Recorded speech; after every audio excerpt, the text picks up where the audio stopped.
आरिफ जी, जब जब यूसीसी का जिक्र हो रहा है तब तब जिक्र हलाला का बहुविवाह का किया जा रहा है। ये बताने की कोशिश की जा रही है कि हलाला और बहुविवाह पर चोट की जाएगी, हलाला खत्म हो जाएगा, बहुविवाह खत्म हो जाएगा। और इसे इस तरीके से बताने की कोशिश की जा रही है कि दरअसल इन दोनों चीजों के लिए यूसीसी आ रहा है, ये एंटी मुस्लिम है, जो कि भारतीय जनता पार्टी से लेकर आ रही है। नहीं, मैं इससे सहमत नहीं हूं और मैं ये समझता हूं कि केवल जिसे कहते हैं जानकारी ना होने के कारण इस तरह का भ्रम फैलाया जाता है। मैं तो ये भी जानता हूं, इससे आगे बढ़ के कहा जाता है कि अगर यूसीसी आ गया तो आप निकाह नहीं कर पाएंगे, आपको फेरे लेने पड़ेंगे।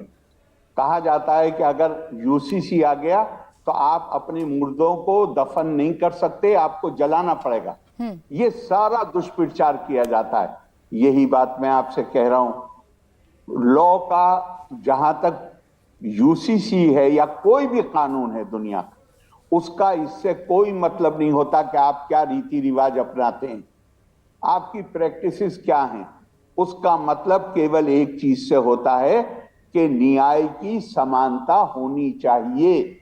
न्याय देते वक्त किसी प्रकार का ये भेदभाव, किसी व्यक्ति की धार्मिक आस्था, उसकी जाति, वो कहां पैदा हुआ है, लिंग, इस आधार पर अलग अलग न्याय, नागरिकों को इस आधार पर बांटकर अलग अलग न्याय नहीं दिया जा सकता। ये सभ्य समाज की बुनियादी जरूरत है।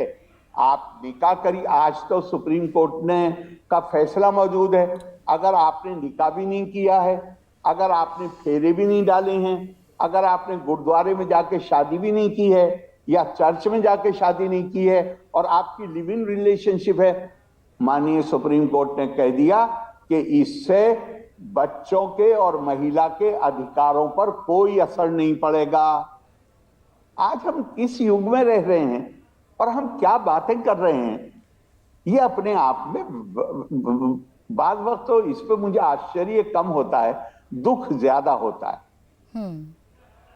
आरिफ जी, अगर यूसीसी आएगा तो आप मानते हैं कि हलाला जैसी जो प्रथा है, जो कुरीति हैं अलग अलग धर्मों में, चाहे उसे बहुविवाह से आप जोड़कर देख लीजिए, हलाला से उसे जोड़कर देख लीजिए, क्या इन तमाम कुरीतियों पर ब्रेक लग जाएगा, ये खत्म हो जाएंगी इस देश से? देखिए, मैं ये कहना कि कोई कानून आते ही फौरन वो कुरीतियां बंद हो जाएंगी, ये जरा जरूरत से ज्यादा अपेक्षा है। लेकिन आज की तारीख में मानिए थोड़ी देर के लिए हिंदू कोड बिल में एक हिंदू को इसकी इजाजत नहीं है कि वो दूसरी शादी कर सके, लेकिन हम ये तो नहीं कह सकते कि 70 साल के बाद भी ऐसे केस नहीं होते हैं, लेकिन कानूनी अधिकार खत्म हो गया।